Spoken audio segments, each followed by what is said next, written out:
This is Senator Joseph McCarthy.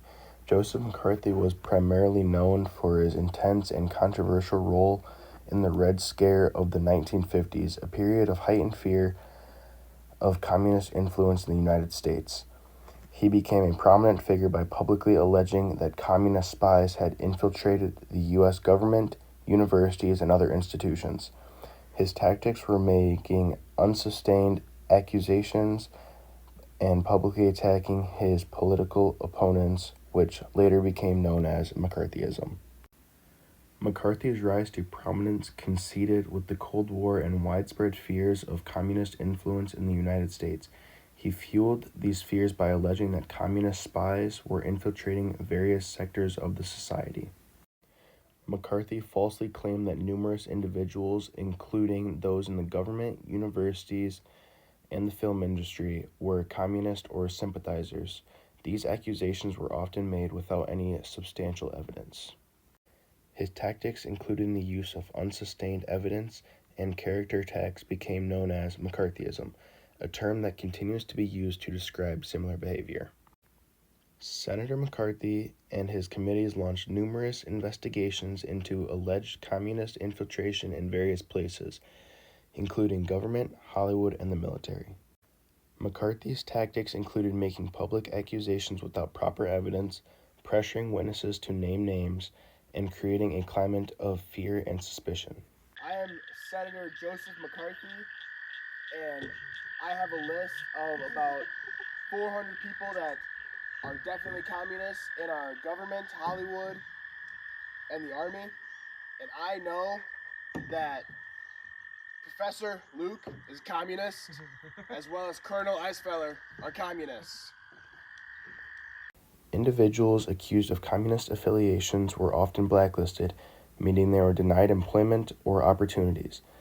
Many were also fired from their jobs, facing social ostracism and reputational damage. One person who had been falsely accused was Paul Robeson, a prominent figure in the African American community.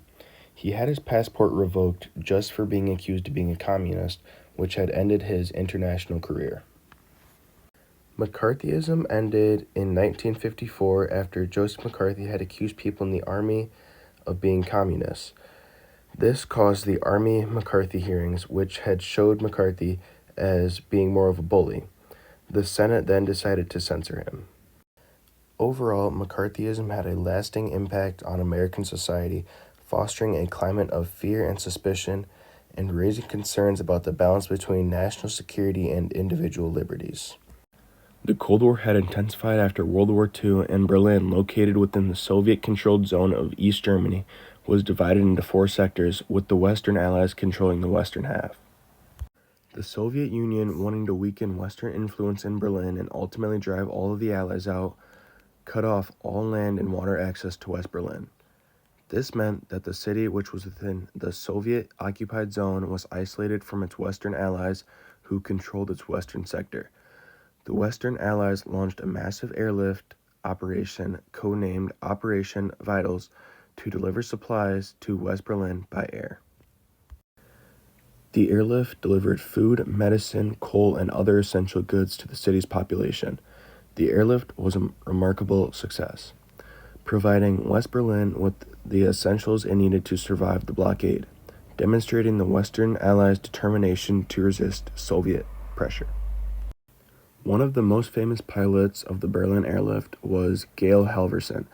Halvorsen was an American Air Force pilot best known as the Candy Bomber during the Berlin airlift. While flying supplies to West Berlin in 1948, he began dropping small parachutes carrying candy and gum to the children below.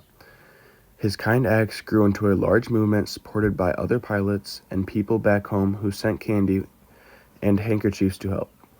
Halvorsen's actions became a symbol of hope and kindness during a time of tension and hardship. He showed how small acts of generosity could make a big difference. During the Berlin airlift, a total of 77 people, including 31 Americans, were killed. These deaths were primarily a result of accident, including aircraft crashes. The The Soviets chose not to shoot down the unarmed cargo planes. They chose to do that because they were avoiding the Third World War. The airlift was a major turning point in the Cold War, highlighting the divisions between East and West and contributing to the hardening of ideological and political lines. Faced with this sustained effort of the airlift, the Soviet Union eventually lifted the blockade in May 1949. The airlift continued until September 1949, delivering over 2 million tons of supplies. The Berlin airlift was a pivotal moment in the Cold War, showcasing the Western Allies' ability to overcome a Soviet blockade and demonstrate their commitment to supporting West Berlin during a period of intense geopolitical